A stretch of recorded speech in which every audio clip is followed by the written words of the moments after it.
Entonces vamos a comenzar hoy y a terminar hoy la iglesia de la Odisea.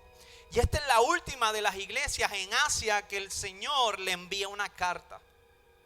Pero esta iglesia tiene unas peculiaridades. Y al igual que las otras ciudades, recuérdense, siempre me gusta hablar de la ciudad donde se establece la iglesia, donde los cristianos están creciendo, para que tengamos una expectativa o estemos alineados a por qué Jesús le dice las cosas a la iglesia. Entonces, en términos de la ciudad, era una ciudad rica. Era una ciudad de judíos. Era una ciudad que tenían templos de adoración al César y adoración a una diosa específica de la sanidad. Se llamaba Asclepios. Entonces ellos tenían dos templos, el César y el templo que tenía que ver con la salud, o la diosa que tenía que ver con la salud, el dios Asclepios. Tenía una de las escuelas de medicina más grandes en aquellos tiempos. Era rica la ciudad. De hecho, se dice que esa ciudad había sido destruida por un terremoto y ellos comenzaron a construir la ciudad, y cuando la gente, las ciudades de a su alrededor le dijeron, mira, hey, yo te ayudo. No me ayudes, yo puedo solo. Así dijo la ciudad. Nosotros nos vamos a levantar solos, no necesitamos ayuda de nadie. Esa era la actitud de aquella gente, porque eran ricos. Trabajaban con la industria textil, o sea, hacían telas y todo este tipo de cosas. Y algo bien importante que debemos entender, y présteme atención, es que ellos tenían un acueducto. Y ese acueducto, que era el que le traía el agua sobre 6 millas de distancia, ¿verdad? Era un tubo por ahí para abajo que bajaba. No sé si era un tubo o era algo. ¿Cuántos se han tirado por las chorreras estas de allá? ¿De dónde es? Los tubos de riego, los canales de riego de allá. ¿De dónde? De Isabela. No lo hagan, dice Yachira. Tú estás 1 hora en una balsa por ahí para abajo y pasas por unos puentes así oscuros. Ahí llora hasta los machos alfa. Entonces ellos tenían un canal de riego que venía de otra ciudad. Y es interesante porque se dice que de donde venía era de aguas termales. ¿Están conmigo? O sea, el acueducto que suplía la ciudad era de aguas termales. ¿Qué pasa con las aguas termales? Son calientes, ¿sí o no? Las aguas termales no son como el yunque, friita. Entonces pasaba algo en esa ciudad bien interesante. Es que, ¿qué le pasa a usted si usted es chicheo que corta la grama? Bueno, yo no creo ni que corte la grama porque tiró cemento en toda la casa. Pero vamos a poner que Cheo dejara el pasto en la casa y que le diera con cortar la grama. La Mari está dándole codazos ahí, parece que nunca la cortó, pero eso es otro tema. Pues, cuando tú estás sudado en el sol a las 12 de mediodía y tú le pides a tu esposa, a tu esposo un vaso de agua, ¿tú la quieres qué? Fría. ¿Qué pasaría si tu esposa te da agua caliente? Ora por ella. No está bien porque un agua caliente no puede saciar unas. Es que como que algo raro. Es la misma agua, pero el nivel de temperatura afecta si la queremos o si no la queremos. Entonces se dice que la gente de esa ciudad no le gustaba tomarse el agua porque venía el agua caliente. Y no caliente, sino templada. Diga conmigo templada. Diga conmigo tibia. ¿Van cayendo en cuenta? Entonces la ciudad recibía agua tibia en su casa y ese era el agua que utilizaban. Pero algo bien interesante es que esa agua no era apetecible. No les gustaba. Como si Julio me llega a dar agua tibia aquí. No está fácil.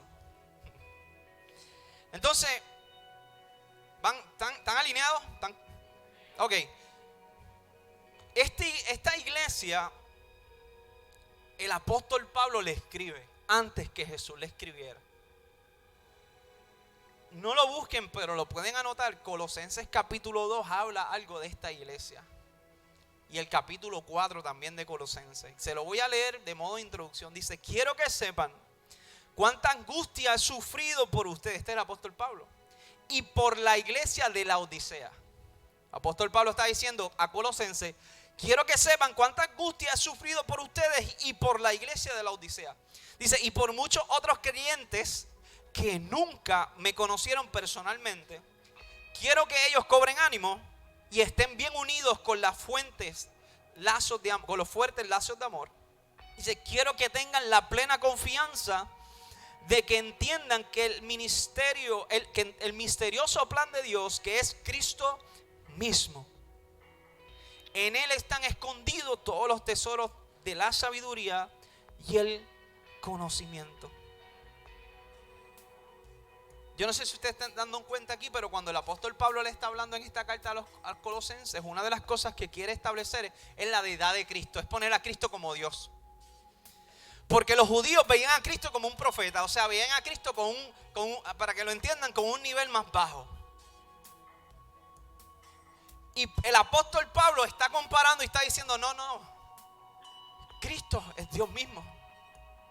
Es parte de eso. Entonces, toda la carta Colosense, uno de los temas principales es estableciendo a Cristo como Dios, o la deidad de Cristo y las falsas doctrinas. Entonces, le escribe a Colosense y le dice, estoy orando por ustedes y por la Odisea. Eso en una de sus cartas. Entonces, Colosenses capítulo 4, mira lo que dice. Les mando saludos. Les manda saludos Lucas, el médico amado, y también Demas. Les ruego que saluden de mi parte a nuestros hermanos en la Odisea. Y también a Nifas y a la iglesia que se reúne en su casa. Dice, una vez que hayan leído esta carta, la carta que se le envía a los colosenses, pásenla a la iglesia de la Odisea, para que ellos también puedan leerla. Y ustedes deberían leer la carta que les escribí a ellos. Lo estoy leyendo en Nueva Traducción Viviente. Voy a leer otra vez para ver si me captaron lo que dice la palabra. Dice, una vez que hayan leído esta carta, pásenla a la iglesia de la Odisea, pásenle la carta, para que ellos también puedan leerla. Y después dice, y ustedes deberían leer la carta que les escribí a ellos. Busquen su Biblia a ver si Pablo le escribió una carta a la Odisea. Búsquenla. No está en su Biblia. Entonces, algo interesante es que el apóstol Pablo, cuando le escribe a los colosenses, parece que era una familia, parece que era una extensión, parece que había algo, una unión entre esas iglesias, y Pablo le pasa un mensaje. La iglesia de la Odisea, o la carta que Pablo se refiere para la iglesia de la Odisea, es Efesios. Se dice que la carta a los Efesios fue una carta escrita para una comunidad de fe. No fue escrita para una iglesia en Éfeso. Se establece que en los manuscritos antiguos, en la introducción de Pablo a la carta de los Éfesos, esa palabra Éfeso no está. Eso se añade más adelante en los escritos. Por lo tanto, cuando se encuentran los manuscritos más viejos, se dan cuenta que esa palabra no está. Que la iglesia, basado en su interpretación, la escribió más adelante. Y eso usted lo tiene en su Biblia. Después, nosotros damos una clase aquí que habla de eso, que es Introducción a los Evangelios, y habla sobre todos los descubrimientos arqueológicos de diferentes escritos y cómo nosotros podemos interpretarlos. Y cómo eso cambia muchas veces la Biblia que usted tiene, la Reina Valera, que dice cosas que en los manuscritos más antiguos no están. No significa que cambie dogmas importantes, pero hay palabras que se añaden como parte del proceso de revisión. Usted sabe que en la antigüedad había lo que se llaman los copistas, que es que una persona que copiaba una carta idéntica. Porque los papeles y los documentos de antes, los papiros, rollos, etcétera, no duraban lo suficiente. Por lo tanto, lo tenían que copiar y seguían copiando. Y a veces dentro de ese proceso de copiar podían cometer errores los copistas. Pero eso es otro tema. Entonces se entiende que en los manuscritos más antiguos esa carta de Éfeso no dice que era para Éfeso, se entiende que era para un grupo de iglesia. Para cerrar el tópico, la carta que Pablo le escribe a la Odisea se encuentra en el libro de Éfeso. La carta de Éfeso. ¿Están conmigo? ¿Están vivos? ¿Todos están respirando? Ok. Entonces, ahora sí, vamos para el libro de Apocalipsis, capítulo 3, verso 14. Apocalipsis capítulo 3, verso 14. Busquen su Biblia, hagan algo por lo menos, que no se lo olvide. Después está buscando la primera página de la Biblia para buscar cuál es la página, no se lo sabe de memoria. Apocalipsis capítulo 3, verso 14.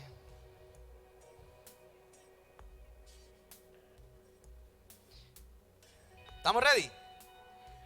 Ok. Dice: escribe al ángel de la iglesia en la Odisea. En la Odisea. Este es Jesucristo enviando al apóstol Juan a escribir una carta a la Odisea. Dice: he aquí el amén. Ya conmigo, he aquí el amén. Lo que significa es así sea o sea hecho. Básicamente eso es lo que significa amén. Cuando tú vas a segunda de Corintios capítulo 1 dice: porque todas las promesas de Dios son en el sí y en el amén. Porque todas las promesas de Dios son en el sí y en el amén. En Apocalipsis está diciendo, quien está escribiendo es el sí y el amén. Entonces, que las promesas de Dios, en otras palabras, son en Cristo. Si usted no mezcla a Cristo en su ecuación, no hay promesa para usted que valga. Si usted no mezcla a Cristo en su oración, no hay reconciliación con el Padre. Por tanto, su oración está vacía. Cristo es la pieza que conecta al hombre pecador con el santo Dios. ¿Sí? Entonces, Jesús empieza diciendo: aquí el que está escribiendo es aquel en que todas las promesas son en Jesús. O sea, el que está escribiendo es el cumplimiento de la promesa viva.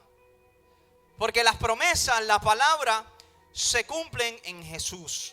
Entonces dice: he aquí el amén, el testigo fiel y es verdadero, y el principio de toda la creación. El testigo fiel y verdadero. Voy rapidito. Testigo fiel y verdadero. Lo mezclan juntos para después decir que el principio de la creación. Básicamente la traducción es idéntica. Un testigo es alguien que está presente, es alguien que da testimonio. De hecho, la traducción del original también tiene que ver con alguien mártir, alguien que muere por contar una causa. Pero Jesús se está estableciendo como el testigo fiel, aquel que atestiguó las grandezas que el Padre está haciendo desde el principio. Fiel y verdadero. Conmigo, fiel y verdadero. Diga conmigo: yo le sirvo a un Dios fiel y verdadero. Entonces dice principio, luego dice el principio, estamos en el verso 14, dice el principio de la creación de Dios. El principio de la creación de Dios. Diga conmigo: principio. ¿Sabe lo que significa principio en el hebreo, en esa palabra? Gobernador. Diga conmigo: gobernador. Fuente u origen. En otras palabras, Jesús está diciendo: el que está escribiendo esta carta es el origen. Fue el primero. Fue el gobernador. Fue el que por él fueron hechas todas las cosas.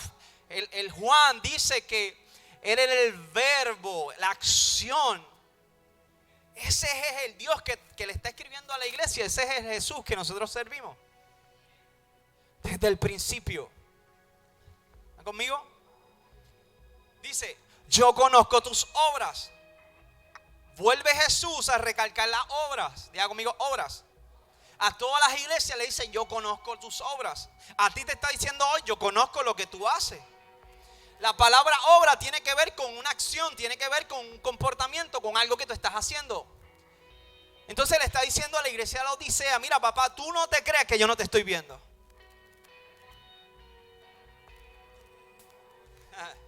El sí, el dueño de la promesa, el principio de todas las cosas, ve tus obras. Entonces a veces nosotros pensamos que como el pastor, la hermana, fulano no nos está viendo, pues mira, se me escabullen las cosas. Pero ¿sabe qué? Yo no te tengo que ver. Dale, Nairi, dale a todas las luces ahí. Es la última de allá, la última. Dale dos. Ahí está. Sí. Eso es parte. Para adoración necesitamos algo así, como que. Entonces, Jesús, cuando escribe esta carta, lo escribe desde la perspectiva en que yo sé a dónde estoy enviando esta carta. No la envío desde la ausencia, la envío desde el punto en que yo sé lo que está sucediendo. En otras palabras, siempre que Jesús te habla a tu vida, no es porque está tan lejos que no sabe lo que está pasando en tu vida. A veces nosotros le decimos al Señor, Señor, tú como que estás demasiado lejos. Quizás está lejos, quizás se separó un poco para darte un espacio para que experimentaran ciertas cosas. Pero no significa que lo lejos que esté lo limita a no saber qué está pasando en tu vida. Lo limita a saber lo que tú estás haciendo. El hecho que Jesús no te esté en tu oído hablándote no significa que no sabe lo que tú estás haciendo. Vamos rapidito. Dice, yo conozco tus obras, que ni eres frío ni caliente. Ojalá fuese frío o caliente. Jesús le está hablando a la iglesia. Jesús no le está hablando a los pecadores, los que no lo conocen. Jesús le está hablando a la iglesia de Jesucristo. Y le está diciendo, yo sé tus obras y sé que tú no eres ni frío ni caliente. Que hablamos al principio que a la Odisea llegaban unas aguas que no eran frías ni eran calientes, que eran tibias. Y ellos mismos sabían que esas aguas que son tibias no son buenas para el paladar, no son buenas para quitar la sed, no son buenas para saciar después que uno esté en el sol. Entonces Jesús comienza esta conversación diciéndole que la iglesia no es fría ni es caliente. Y así como la ciudad bebía esa agua disgustadamente, o sea, era una agua que no saciaba, que no le gustaba. Jesús le está diciendo de la misma forma, así como tú te estás bebiendo esa agua que te llega a tu casa, que tú estás esperando que esté fría y que no tiene uso, porque un agua fría o un agua caliente sí tienen sus usos, pero muchas veces un agua tibia, temperatura, no. Entonces le está diciendo que en el plano espiritual, cuando tú evalúas lo que significa ni frío ni caliente, tibio, significa un sentido de indiferencia. Jesús le está diciendo a la iglesia, ustedes andan con un sentido de indiferencia espiritual. Decide, con una falta de compromiso y obediencia a medias. Cuando tú lees el contexto, esto es lo que Jesús le está diciendo a esa iglesia. Conozco tus obras, que ni eres frío ni caliente. Ojalá fuese frío y caliente. Ojalá fueses una de las dos para yo usarte en una de las dos áreas. Pero mientras no estás en ninguno de los dos bandos, no te puedo usar, no puedo hacer nada contigo. El agua caliente puede hacer un buen café. Con el agüita fría una buena limonada. Pero el agua caliente solo puedo lavar el carro. Tibia solo puedo lavar el carro. Entonces no hay nada que Jesús pueda hacer con una iglesia que no está ni fría ni está caliente. Y el frío y el caliente no significa que el cielo y el infierno. Ese no es el contexto. ¿Están conmigo? Es un estado de indiferencia, es un estado de falta de compromiso y es un estado de falta de obediencia. Miren esto.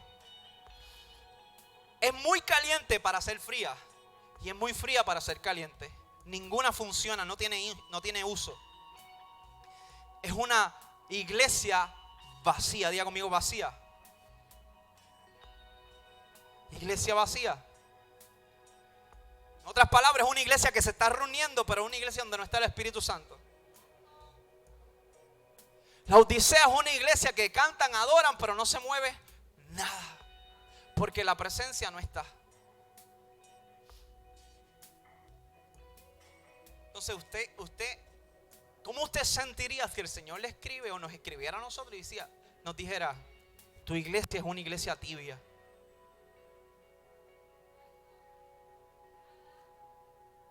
Su iglesia es una... Deme un segundito aquí, que se me está apagando. La iglesia no está hecha para ser una iglesia tibia.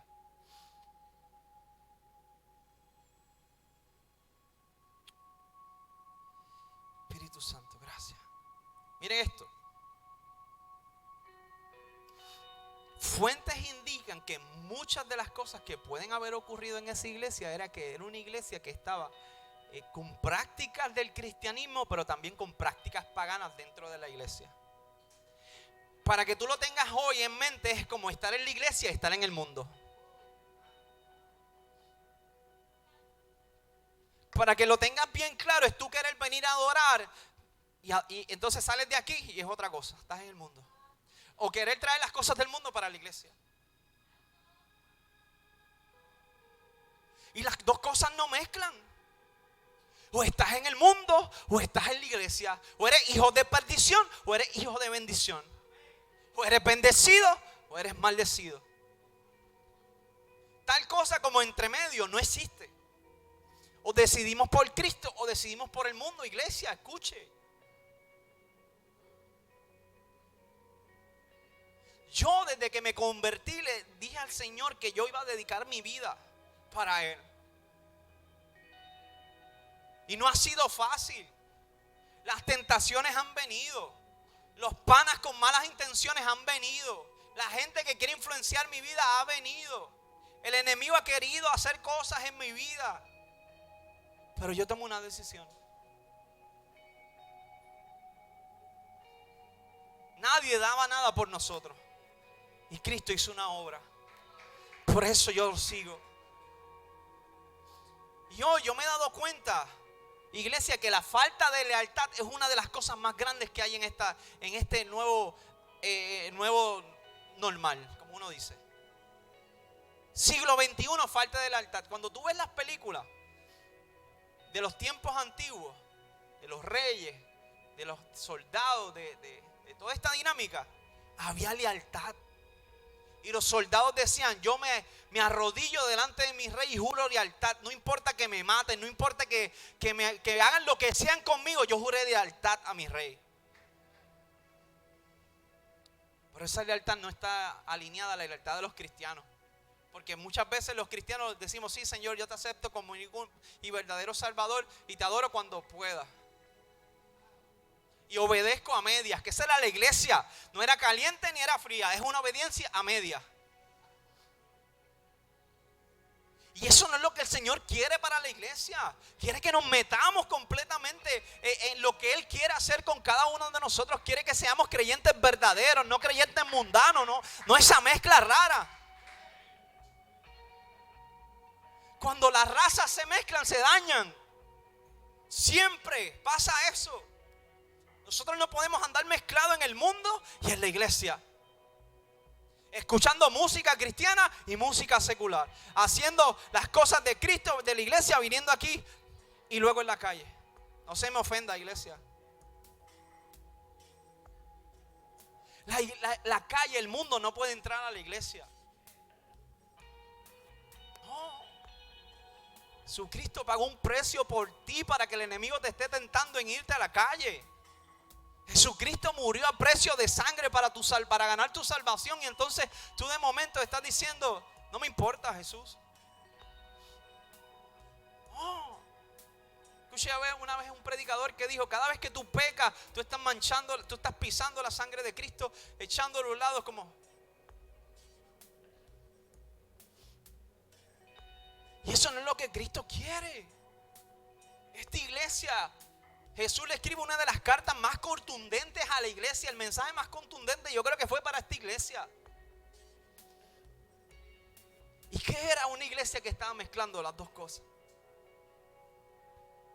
Diga conmigo, no hay puntos medios. O estoy o no estoy.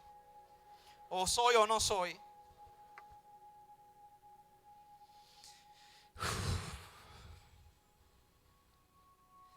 El cristiano tibio no tiene lo suficiente de Jesús como para satisfacer el deseo voy a decirlo otra vez. El cristiano tibio tiene lo suficiente de Jesús como para satisfacer el deseo de religión, pero no lo suficiente para la vida eterna. El cristiano tibio es el que hace el checkmark de que fui a la iglesia y me siento bien porque fui el domingo. Ya hice mi cita con Dios, ya la tuve, por tanto. No. Ese es el cristiano tibio que cumple por cumplir. Pero no hay una relación, su vida fuera de la iglesia es otra. Eso no lo debemos permitir, iglesia. Tú tienes que ser el mismo aquí y el mismo en tu trabajo y el mismo en la fila del banco y el mismo donde quiera que tú vayas. Tienes que ser el mismo.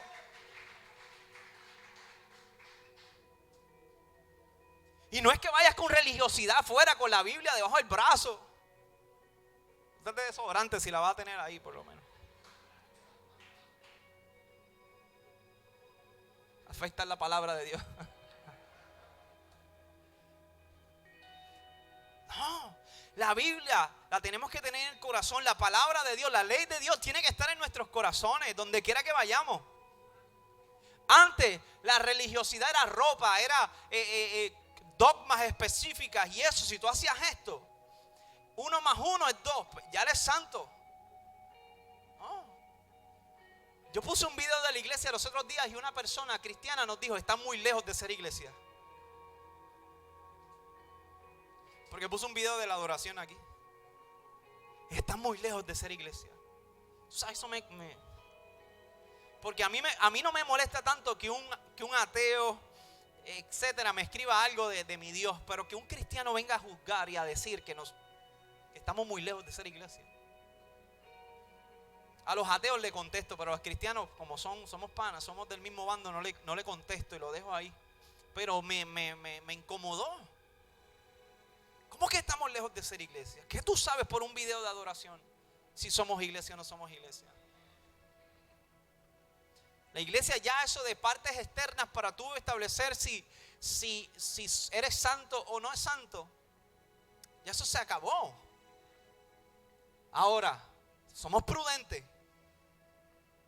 Nuestra ropa, la forma en que actuamos, la forma en que vestimos, cómo caminamos, cómo hablamos, tenemos que ser prudentes porque damos testimonio. El apóstol Pablo en una ocasión dijo: hay cosas que yo dejo de hacer, que sé que no hay problema con eso, con mi salvación, pero a causa de, para que no afecte a ningún creyente, no lo hago.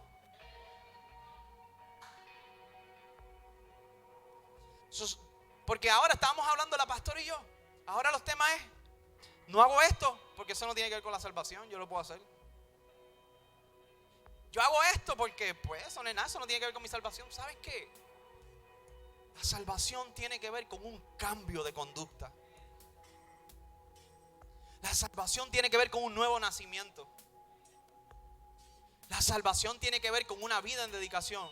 Tú te vas a dedicar, escuche esto, tú puedes ser que tú nazcas de nuevo y peques, puede ser. Para eso Cristo nos enseñó el arrepentimiento. Pero no es lo mismo que peques queriendo pecar que peques por equivocación. Escuche esto, iglesia. Cuando tú naces de nuevo, tú odias al mundo. Tú peleas con el mundo. Cuando tú naces de nuevo, tú dejas lo del mundo. Cuando tú todavía no has nacido de nuevo, tú todavía tienes tu relación con el mundo. El día en que yo decidí seguir a Cristo, yo cambié todo lo que me ataba al mundo. Yo hasta le di pausas a mis amigos porque me llevaban al mundo. ¿Qué pasa, iglesia? El Señor no quiere una raza mestiza. Es mitad mundo y mitad iglesia. No. Pastora, hoy yo lo pensé tarde, pero yo dije: yo voy a venir engabanado hoy con zapatos para que la gente me coja serio, porque se cree que porque estoy así es vacilón. No.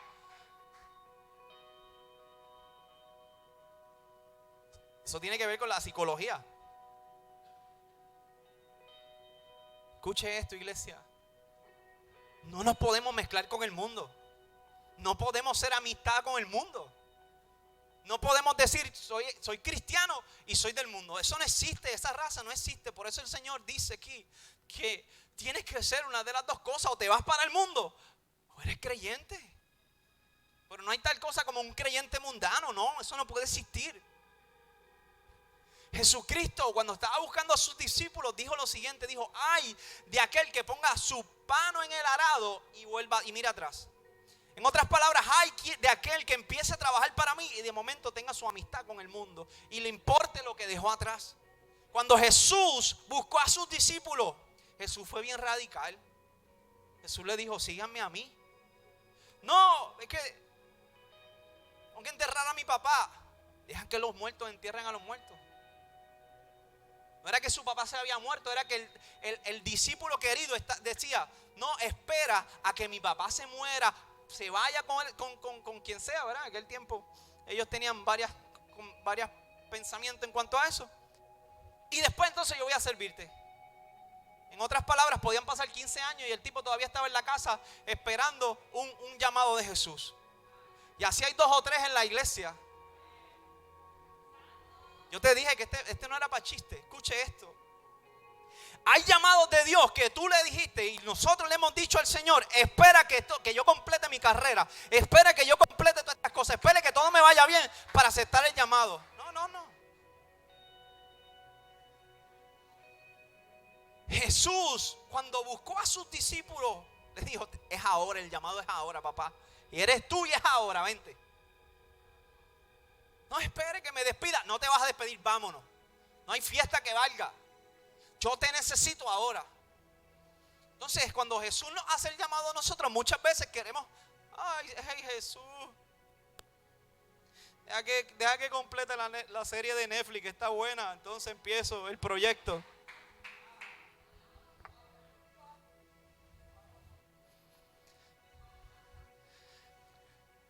Hijo, necesito que empieces el proyecto. Ay, Jesús, espera que termine de estudiar.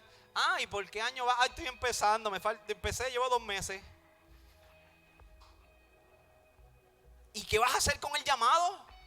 Cuando el Señor te llame y te vayas al cielo, tú le decir: Señor, tengo un doctorado y una maestría. ¿En qué? En ciencias, en matemáticas, en qué sé yo. ¿Ministraste mi palabra como te diseñé para eso? No, Señor, porque es que estaba en el doctorado. Tú sabes, las cosas, el doctorado es difícil, la tesis, tú sabes. ¿Hiciste algo para mi iglesia? ¿Te ganaste a alguien, aunque sea un mosquito para Cristo? No, Señor. Lo que pasa es que esos estudios, mira esas clases hasta las 2 de la mañana estudiando. No, trabajando, padre, estaba trabajando mucho. Entonces, que tú no hiciste nada. Mira a ver si encuentra una covacha para que se la deje a en el nuevo cielo, en la nueva tierra, pastor. Dar una covacha entonces si no hiciste nada. No, eso no es bíblico, eso es otra cosa. Se habla en la Biblia de galardones, pero eso es otro tema. Escuche esto. No perdamos el tiempo en el llamado de Dios. No mezclemos las cosas. Miren esto. Judas era tibio porque andaba con Jesús lo suficiente como para ser considerado discípulo, pero no lo suficiente para ser considerado un íntimo. Judas estaba con Jesús. Juan estaba con Jesús. Había una diferencia. Uno estaba por conveniencia, por hacer el checkmark de que era lo trending, Jesús era lo trending. Y otro estaba porque realmente quería tener una relación con Él. Porque se le había revelado el amor. Cuando tú recibes la revelación del amor de Dios, tú no quieres salir de sus brazos, tú no quieres salir de su presencia, tú quieres estar metido aquí en la iglesia, en tu casa orando con el Espíritu Santo, tú te comes la Biblia. Cuando se te revela Cristo, realmente tú dejas el mundo atrás. Entonces no seas Judas, no seas tibio. Amén. Este comentario no lo dije yo, lo estoy copiando de un gran autor que me gustó el comentario para que no se ofenda conmigo. Dice: en el fondo no hay nadie más miserable que aquel cristiano tibio.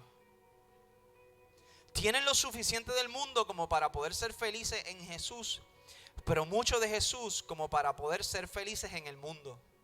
Voy a leer esto otra vez.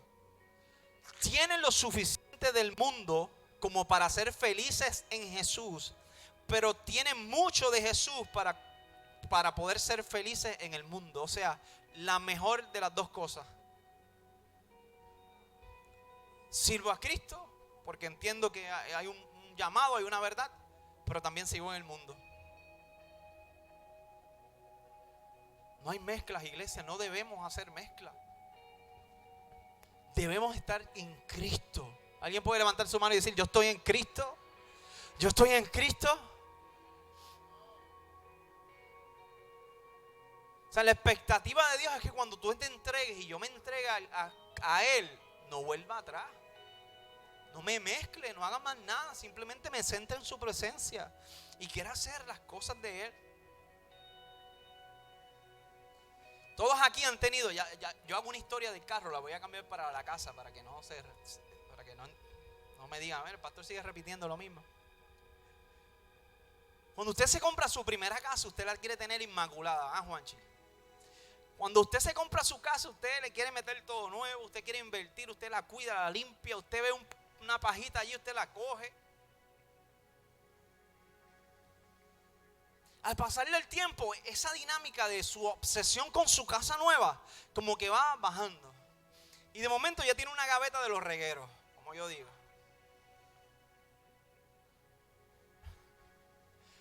De momento como que ya no estás tan cuidadoso y le cortabas la grama cada 2 semanas, ya lo dejas para el mes.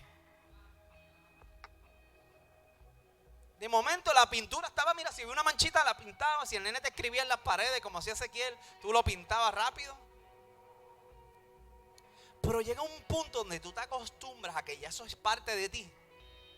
Y de momento te acostumbras tanto que le pierdes el amor y el cariño y el valor. Y te olvidas del sacrificio que tú hiciste para comprar esa casa. O sea que vas de una obsesión a una dejadez. Vas de estar caliente a ir poco a poco tibio hasta que te quedas frío. Porque no te importa. O ya no le tienes el mismo interés. Es más, a veces hasta quieres otra. Ya estoy cansado de esta casa. Quiero otra. Cuando nosotros venimos a los caminos del Señor, hay algo que se llama el primer amor, que es ese amor que nos queremos comer a las palabras, que queremos estar en todas las vigilias, que queremos estar en los tiempos de oración, que queremos estar en todas. Porque descubriste algo nuevo, porque sentiste algo que antes no sentías. Y quieres hacer tantas cosas. Pero a medida que vas creyendo, a medida que vas trabajando en ese camino, en los caminos del Señor, muchas veces te vas decepcionando de la gente, muchas veces vas con heridas, muchas veces no ves cumplimiento de lo que Dios te ha dicho. Y ese amor se va bajando, la curva va bajando. Y llegas a un punto donde eres una marioneta, como decían por ahí, que es que haces los check mark, como yo digo, que fuiste a la iglesia por ir. Pero no porque amas a Cristo, no porque amas el evangelio, no porque amas a ese Señor, ese Dios tuyo. Vienes a la iglesia porque pues estás tus panas, a lo mejor estás mirando a alguien por ahí, tú sabes, tengan cuidado. Pero las motivaciones correctas para ir o para venir a la iglesia no son esas. O no te guían a ti. Porque ya perdiste eso. Ya te decepcionaste hasta de Dios. Y simplemente hay mucha gente que a veces viene a la iglesia decepcionada del Señor por muchos meses. Y simplemente, ¿por qué no tengo a dónde ir el domingo?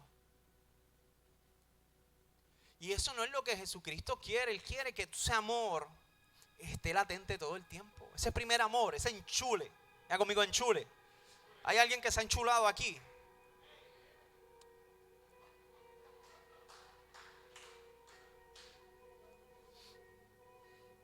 Cuando tú ves los cristianos de la Odisea, tú ves unos cristianos que montaron una iglesia porque querían levantar una iglesia en aquel lugar, pero de momento como que la resistencia que ofrece el mundo cuando tú estás tratando de hacer algo para el Señor, te vas acostumbrando a eso. Pues yo no voy a hacer nada.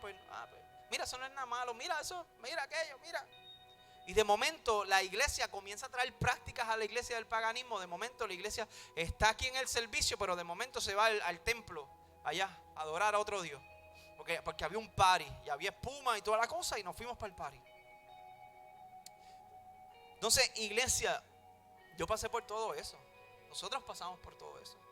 Yo iba a la iglesia de chamaco, iba a la disco, iba el sábado y el domingo mami me llevaba a la iglesia. Y estaba ahí mirando el reloj, que es cuando se va a callar el pastor. ¿Cuándo se va a acabar esto? Porque iba por cumplir, porque si no iba a tener que escuchar a mami toda la semana. Pues yo, amanecido, iba, me sentaba en aquella silla y que pasara lo que pasara.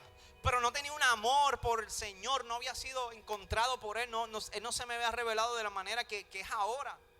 Cuando yo me caso y pasa todo el proceso, encuentro al Señor de frente, tengo un encuentro sobrenatural con el Espíritu Santo, cambió mi vida para siempre. Y no soy perfecto, cometo errores todo el tiempo, pero yo sé dónde pertenezco.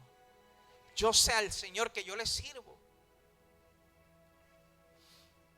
Y no soy amargado como algunos cristianos, porque no hay que ser amargado para ser cristiano. Se puede reír uno. Mira al vecino tuyo y ríete ahí de frente. Aunque no te vea los dientes, dale, ríete. Mira el del lado, dale.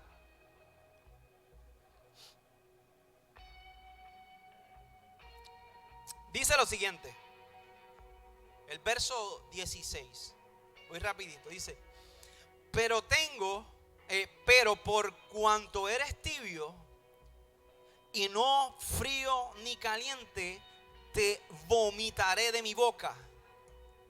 Pero por cuanto eres tibio y no frío ni caliente, te vomitaré de mi boca. Tú no puedes vomitar nada que no tengas adentro, ¿verdad? Cuando tú analizas el contexto y analizas la palabra del hebreo, vomitaré, lo que significa es rechazar con disgusto extremo. En otras palabras, Jesús está diciendo, por cuanto no eres ni frío ni caliente, yo te rechazo con un disgusto extremo. Wow, ¿cómo Dios se puede tener un desprecio por la iglesia? ¿Cómo Dios puede es que quizás eso no era iglesia ya. Quizás empezó, quizás tiene el sign arriba que dice iglesia fulana de tal.com. Y dicen que se reúnen y que tienen cultos. Pero ya eso no era iglesia. Porque donde no está Cristo no puede haber iglesia. Porque donde no está el sí y el amén no puede haber iglesia. Una iglesia que no hable de Cristo es una iglesia que está perdida. Porque ahora inventan cuanto cuento para hablar y hacer eisegesis, que es lo contrario a la exégesis, que es la interpretación correcta del texto. Lo que yo le quiero hablar, la Biblia, tú lo puedes mover como tú entiendas. En muchas ocasiones la gente utiliza el texto para traer mensajes personalizados y mensajes porque tienen una expectativa de algo. Dice, pero por cuanto eres tibio, ni no frío, ni caliente, te voy a vomitar de mi boca, dice la palabra del Señor. Qué triste es el hecho de nosotros saber que el Señor nos dice, yo te miro con desprecio. Yo desprecio lo que tú estás haciendo. Qué triste sería que el Señor nos diga, yo desprecio extremadamente lo que tú estás haciendo. Es fuerte y esto nos chocó. La pastora lleva toda la semana con este texto. Es fuerte. Pero ¿sabe qué? Ya conmigo, no fue por falta de consejo. Porque primero el apóstol Pablo le está escribiendo a la iglesia y después ve un Jesús escribiéndole a la misma iglesia. Somos como los boricuas que nos dan la advertencia, nos pasamos. Nos dan la segunda advertencia, nos pasamos. Nos dan la tercera y nos pasamos. La luz amarilla y aceleramos. Los padres no existen aquí. En Orlando y en Florida y en Estados Unidos usted lo hace, pero aquí usted no hace los padres, no me venga con cuentos. Usted no lo hace. Entonces el Señor le está dando una advertencia. Primero el apóstol Pablo le escribe porque necesitaba trabajar algo en esa iglesia y de momento Jesús le está escribiendo ahora como parte de esas iglesias. Verso 17 dice, porque tú dices, yo soy rico y me he enriquecido y de ninguna cosa tengo necesidad. ¿Ustedes se acuerdan de la ciudad? Que hubo un terremoto y que no quiso que nadie lo ayudara. Pues la iglesia está igual que la ciudad, creando independencia de Dios. Nosotros tenemos que ser dependientes del Señor. No puede ser independiente al punto de que tú digas, yo no dependo de ti, no te necesito. Yo no necesito a Jesús que esté aquí para que este servicio esté espectacular. Eso es lo que estaba diciendo la iglesia. Yo no necesito a Jesús aquí para yo levantar el templo. No. Y Jesús le está diciendo, tú dices yo soy rico y estás enriquecido y de ninguna cosa tienes necesidad. Y no sabes que tú eres un desventurado. Esta es la nueva versión, traducción viviente. Desventurado, que significa como angustiado, que sufre. Número 2 le dice miserable. Eso es infeliz, eso es un estado de pobreza extrema.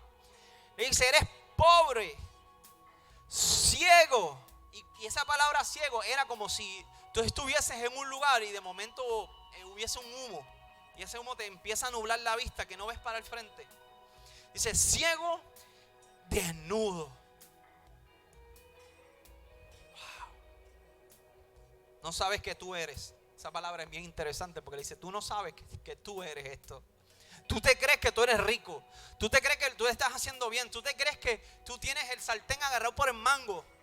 Eso lo dice en primera de... No, eso no lo dice en la Biblia.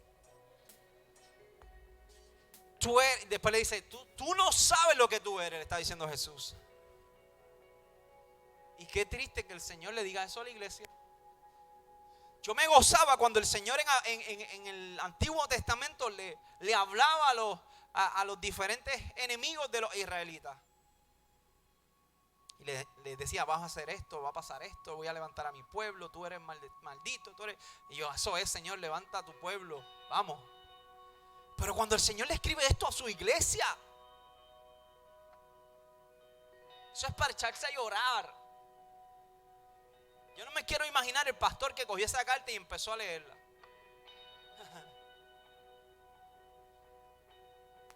Y empieza a pensar y a decir, ¿por qué? ¿Qué pasó cuando yo empecé aquí? Cuando queríamos levantar esta iglesia, ¿a dónde se fue el amor que teníamos por hacer las cosas? ¿Dónde están las motivaciones?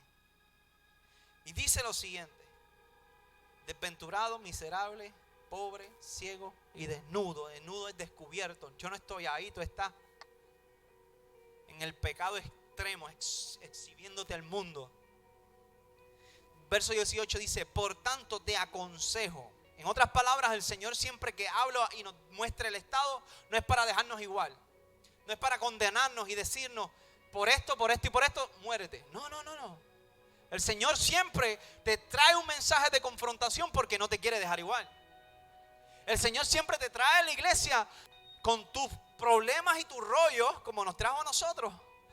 Pero te trae porque no te quiere dejar igual. Entonces el Señor siempre busca un cambio, siempre busca transformarnos. Porque solamente Él conoce el potencial que nosotros cargamos. Solamente Él conoce el propósito verdadero por el cual Él nos creó. Entonces tenemos que volver al origen. Y el origen es ser el modelo que Jesús nos diseñó para ser, que el Padre nos diseñó para ser. Dice, te aconsejo que de mí compres. Wow. Dice, por tanto, yo te aconsejo que de mí compres oro refinado en fuego para que seas rico. Y esa palabra de comprar lo que significa es un intercambio. En otras palabras, Jesús tiene algo que nosotros necesitamos. En otras palabras, lo que tiene Jesús es lo que nosotros necesitamos.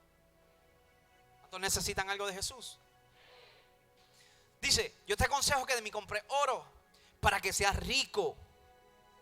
No con tu riqueza, sino hay un aspecto espiritual que Jesús nos está llamando a adquirir cosas de Él. En otras palabras, el mundo te ofrece riquezas, pero mis riquezas son las correctas. El mundo te ofrece agua, como le dijo a la samaritana, pero esa agua te quita la sed por un minuto, pero la sed, el agua que viene de Jesús, sacia la sed para siempre. Dice, por tanto, yo te aconsejo que de mí compres oro refinado para que seas rico y vestiduras blancas para vestirte. Vestiduras blancas. Cuando el Señor nos cubre, de hecho se habla que la historia, los textiles que se utilizaban o se creaban en la Odisea eran negros. Una de las cosas que también Jesús trae, aunque el color blanco en la escritura significa santidad, hay muchas cosas que tienen que ver con lo sagrado. El Señor le está diciendo vestiduras blancas. Le habló de que estaba desnudo, ¿se acuerdan? Expuesto al mundo, al pecado. Pero las vestiduras blancas tienen que ver con perdón. Diga conmigo, gracias Jesús por tu perdón. Dice, vestiduras blancas para vestirte y que no se descubra tu vergüenza, la vergüenza de tu desnudez. Y después dice, unge tus ojos con colirio para que veas.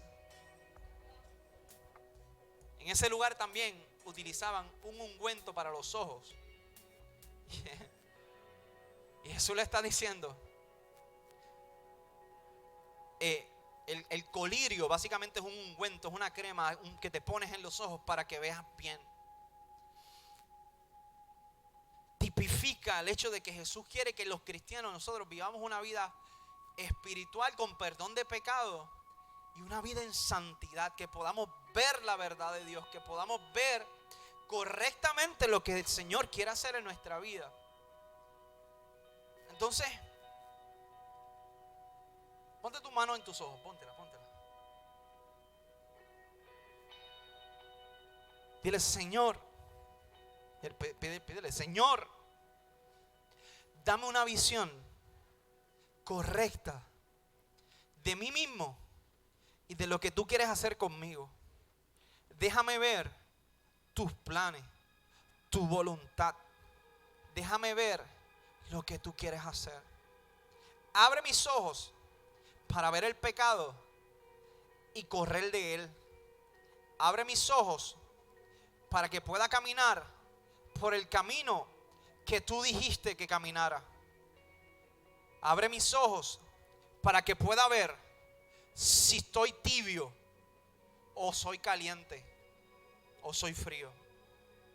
Muéstramelo en el nombre de Jesús. Escuche esto. El Señor busca con ese ungüento una sanidad espiritual para que podamos ver con claridad. ¿Sabe que muchos de nosotros a veces estamos aquí en la iglesia dolidos, con rencores, sin una sanidad completa? De hecho, y para eso es la iglesia.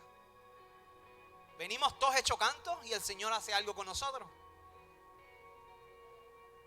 ¿Cuántos han visto los legos? ¿Cuántos han pisado legos? Descalzo. Uy. Hay unos que tienen por ahí unos callos que aunque pisa un alfiler no le pasa nada. Pero miren esto. Cuando tú ves los legos, tú ves una montaña de cosas tiradas ahí de colores. Pero cuando alguien se mete y dedica el tiempo y tiene el arte, puede construir cosas hermosas con eso. Así son las vasijas, así se crean todo este tipo de materiales.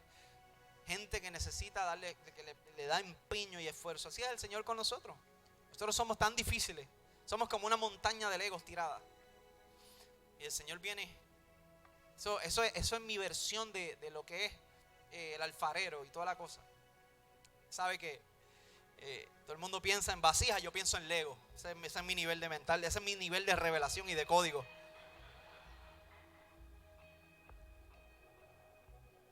Dice el verso 19, voy terminando, creo. Dice, yo reprendo y castigo a todo el que amo. Ahí no dice todo el que odio, dice todo el que amo. En otras palabras, cuando el Señor envía esta carta a la Odisea, le está diciendo, yo le estoy escribiendo porque los amo. Yo le estoy escribiendo porque toda aquella persona que está cerca de mí, yo la corrijo porque la amo. Dice, yo reprendo y castigo a todos los que amo. Sé pues celoso, ya conmigo, celoso, y arrepiéntete. Es aquí, yo estoy a la puerta y llamo. Ya conmigo, puerta. Aquí hay una diferencia de la otra iglesia que veníamos hablando. La otra iglesia, dice la escritura, que había una puerta abierta. En esta ocasión se presta Jesús delante de una puerta, pero la puerta está cerrada. Jesús decía que la puerta que él cerraba nadie la podía abrir, la puerta que abría nadie la podía cerrar. Pero de momento está frente a una puerta delante de usted. Y esa puerta, él no fuerza a abrirla ni. Él espera por ti, él espera por mí. Mira lo que dice, he aquí yo estoy a la puerta y llamo, y si alguno oye mi voz y abre la puerta, entraré a él y cenaré con él y él conmigo.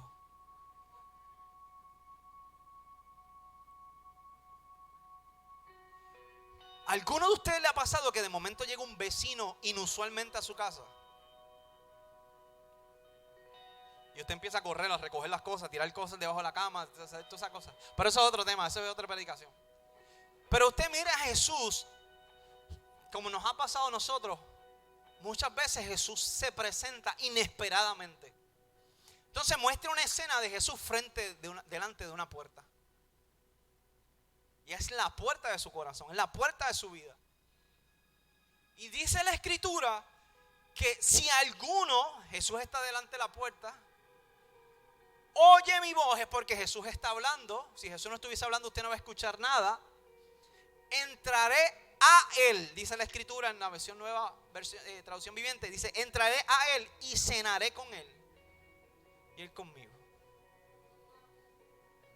¿Sabe lo que significa la puerta? Significa arrepentimiento. Jesús está llamando a los pecadores a arrepentirse todo el tiempo. El apóstol Juan, cuando escribe esto, yo me imagino que pensó en Juan el Bautista, voz que clama en el desierto. Y Juan el Bautista llamaba a la gente al arrepentimiento. Juan el Bautista no era un predicador que hacía chistes para que la gente lo atendiera, que hacía historias para que la gente se enfocara en él. Juan el Bautista decía, ¿te arrepientes o te vas para el infierno?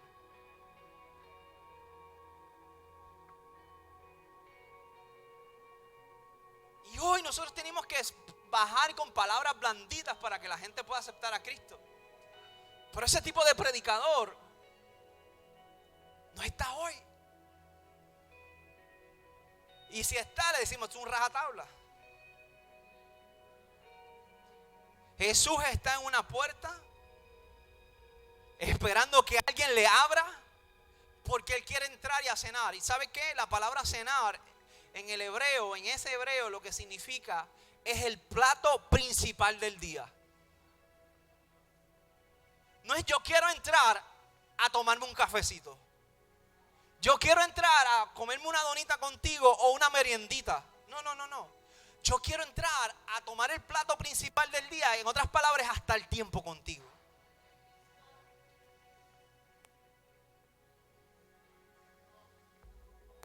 Es ese plato, es ese banquete que cuando tú vas a un restaurante te empiezan con la ensalada, que yo le echo para el lado. Después te traen una sopita que yo tampoco me la como. ¿Dónde está el churrasco? No, viene por ahí. ¿Dónde está el churrasco? Hay 2 o 3 en ayuno aquí. Usted esté tranquilo. Y tú esperando y hablando. Y de momento se te van 1 hora y media en el restaurante porque van, mira, poco a poco. Y después el postre. Y ahí yo digo, ya yo no puedo más con mi vida. No me traigas postre. O tráeme un cheesecake frito. Si esos días quiero, tú sabes, irme a fondo. Un cheesecake frito con mantecado. Entonces, o un 3 leches, por ahí no sé si está Juan es loco con los 3 leches. Miren esto. Jesús le está diciendo, si alguno oye mi voz y abre la puerta, yo voy a entrar y voy a cenar con él, voy a tener el plato principal con él, o sea, voy a tener tiempo de calidad con él.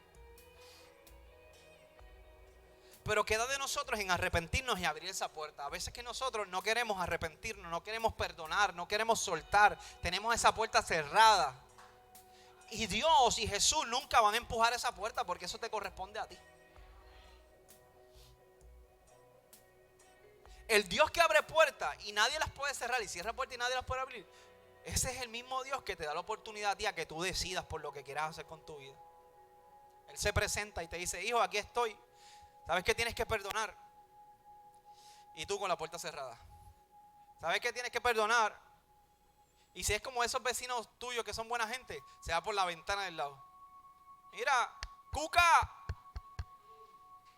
¿estás ahí? Sí, porque los vecinos tuyos, hay un hijo por aquí que habla de que los vecinos están todo el tiempo mirándole para la casa. Y él dice que está en la sala y mira para la casa del lado y ellos están así en la ventana y dice, ¡wow! Y yo, hay 2 o 3 vecinos así que uno tiene, pero uno ama. Y después tú le preguntas, mira, ¿por qué tú estás mirando? Oh, es seguridad, quiero que tu casa esté. Y, ajá, seguridad.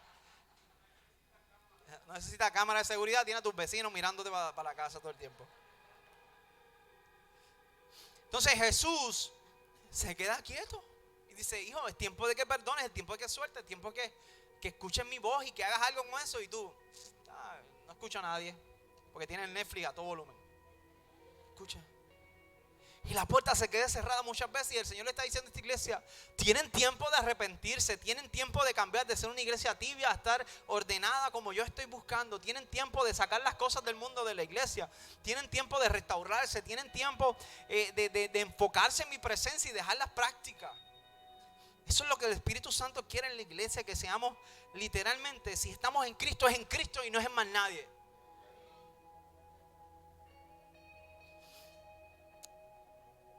Dice luego el verso 21, dice, al que venciere le daré que se siente conmigo en mi trono. Wow. Al que venciere le daré que se siente conmigo en mi trono.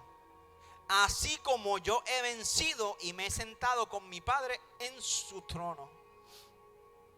El que venciere contra la indiferencia, el que venciere contra la falta de compromiso y el que venciere con la confianza propia. Tibio, el que venciere no sé si existe esa palabra, tibieza. El que venciere esa tibieza, que la podemos definir como indiferencia, falta de compromiso y confianza propia. Cuando tú venzas eso, iglesia, estás abriendo esa puerta al Señor. O tú te arrepientas, porque lo primero que le dices es arrepiéntete. En otras palabras, reconoce que estás mal. Reconoce lo que estás haciendo. Y ábreme la puerta, yo voy a entrar. Yo soy el que hago las cosas. Escucha esto, hay muchas cosas que usted tiene que tomar decisiones en su vida. Pero hay otras que el Señor las va a hacer. Pero tú tienes que decirle, Señor, entra. Y mientras nos estamos comiendo cheesecake frito, yo te voy a contar todo mi rollo. Aunque tú lo sabes, yo te lo voy a contar. Y tú le dices, Señor, yo necesito esto, yo quiero cambiar, yo no puedo, mira mis debilidades, Señor. Y le dice, Señor, Jesús, no te vayas todavía, quiero un cafecito. Sí, vamos al cafecito y sigue la conversación con Él. Porque Él quiere entrar en tu vida y tener una conversación, una cena completa, diga conmigo completa. O sea, no es pasar el rato. Gracias por mi corroborador. Yo hoy estoy más enredado que nada, no sé qué me pasa. Al que venciere le daré que se siente conmigo en mi trono, así como yo he vencido y me he sentado con mi Padre en su trono. Eso es salvación, punto. Eso es justicia. Los que venzamos, le está diciendo a esa iglesia, tienen lugar en el trono con mi Padre. Ahí solamente se pueden sentar aquellos que vencen el mundo. Si nosotros no vencemos este mundo, no tenemos asiento allá, no tenemos bleachers allá, no tenemos sillas allá. Tenemos primero que vencer el mundo. Dice, también es una de las más grandes promesas que le hace a las iglesias. Yo les dije que Jesús, la carta que le escribía a la Odisea era una de las cartas más difíciles, pero también es una de las promesas más grandes que hay en la Biblia. El que tiene oídos, oiga lo que el Espíritu Santo le dice a las iglesias. Termino con esto.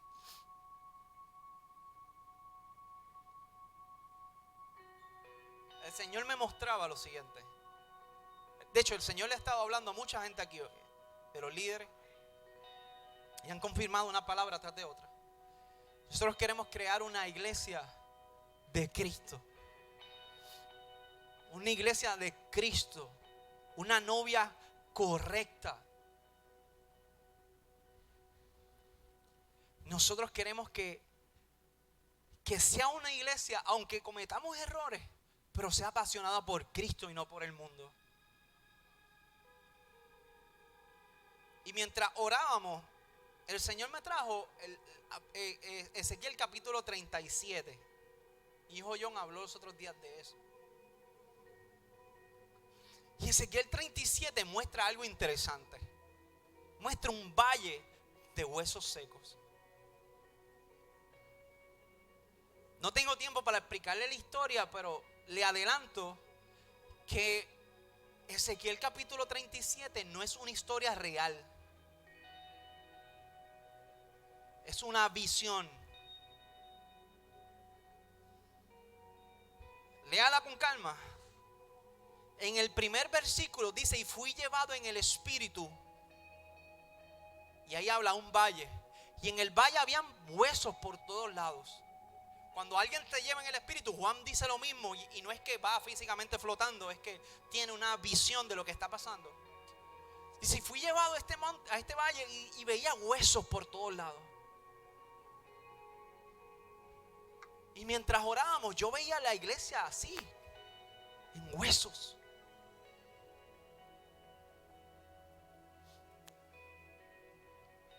Ezequiel 37 no habla de un milagro, habla de una condición. Porque nos metemos en los huesos que cogieron tejidos, mira, eso fue una visión, no fue algo real. Y segundo, lo que quiere transmitir eso es una condición. Así estaba el pueblo de Israel, sumergido en temor, alejado de Dios. Y el Señor lleva y le dice a Ezequiel: ¿tú crees que estos huesos puedan vivir? Y le dice: profetiza. Y le dice lo que tiene que profetizar. Y de momento Ezequiel comienza a profetizar y dice que escucha cómo los huesos se empiezan a pegar. De momento ven cuerpos completos en esqueletos en el piso. De momento ve como tejidos se comienzan a mover, como músculos se comienzan a forrar, como piel empieza a forrar esos cuerpos.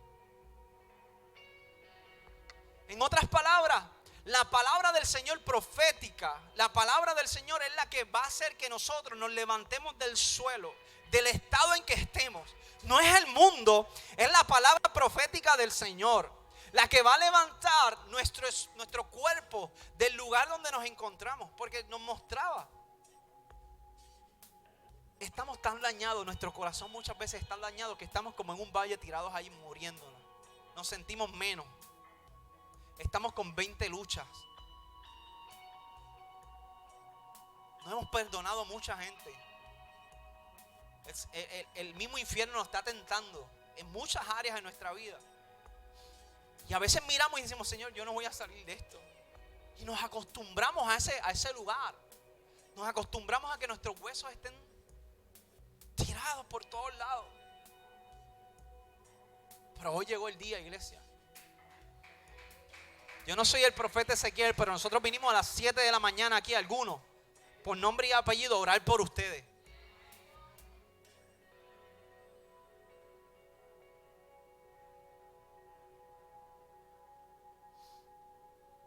Y dice que cuando el profeta comenzó y después le dijo: ¿sabe cuál es el problema? Que ya se habían juntado todos los cuerpos, pero no tenían vida.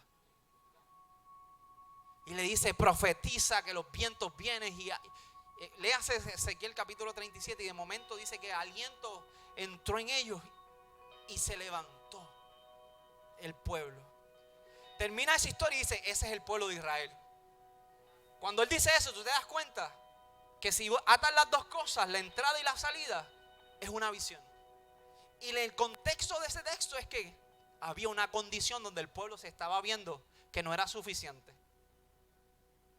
Pero en otras palabras, el Señor le está diciendo a Israel, yo los levanto. Y levanta de una pelota de huesos por todos lados, levanta un ejército de guerreros. Yo no sé en qué etapa tú estás en tu vida, cómo tú te crees que tú estás, pero yo sí te quiero decir que el Señor viene a llegar a tu vida no para dejarte tirado en el suelo, sino para levantarte como un guerrero. Ponte de pie, ponte de pie. El Señor viene a tu vida para levantarte como un guerrero.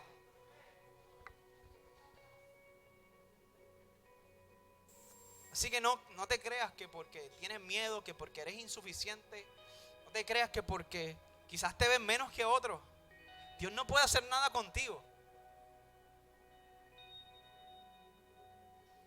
Si tú decides abrirle esa puerta al Señor, créeme que viene transformación para tu vida.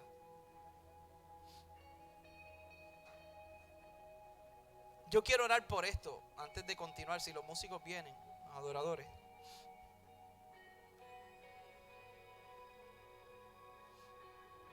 Colosenses capítulo 3, el apóstol Pablo le habla a la iglesia y ora por tres cosas que yo le mencionaba hoy a los muchachos.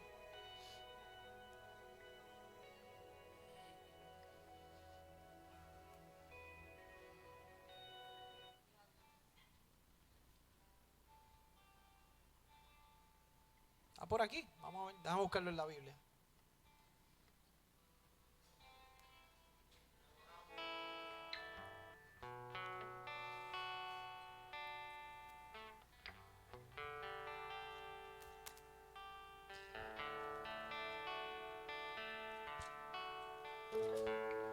Era Colosenses capítulo 1, con razón.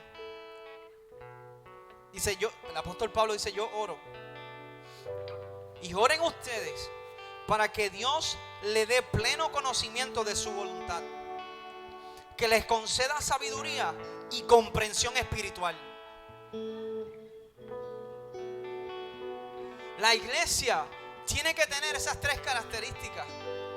Tiene que pedirle al Señor que conozcamos la voluntad de lo que Dios quiere hacer en nuestra vida. Si estamos fuera de su voluntad, porque cuando la conocemos sabemos que estamos ubicados quizás un poco a la izquierda, un poco a la derecha, y cuando conocemos la voluntad del Señor, entonces nos ubicamos.